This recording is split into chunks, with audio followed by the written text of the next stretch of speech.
Continuing on with our export settings, let's now look at the quality that we can set.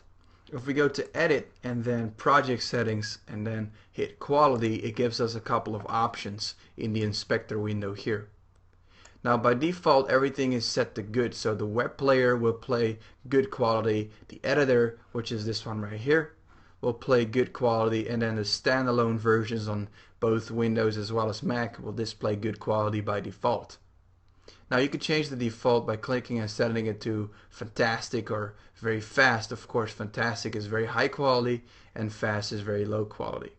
Now you can tweak each individual setting down here by clicking the appropriate triangle. Fastest, for example, does not give us any shadows, has a low resolution, and for example the anti-aliasing is disabled. Now anti-aliasing is, if I look for example at this character right here in the game, you can see that its edges are very ragged. It almost looks like a sawtooth.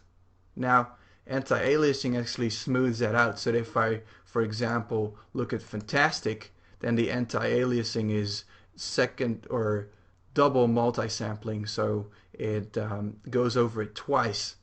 If I change that in the editor quality, and you keep your eye on the model as I change this and set it to fantastic, you can see that it's now smoothed out.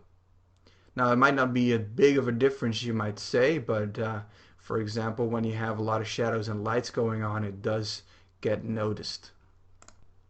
So that is how you can change the settings for your quality of either your web player or the other items, and you can set them according to what you think your target group has in terms of machinery, memory, and actually gameplay fun.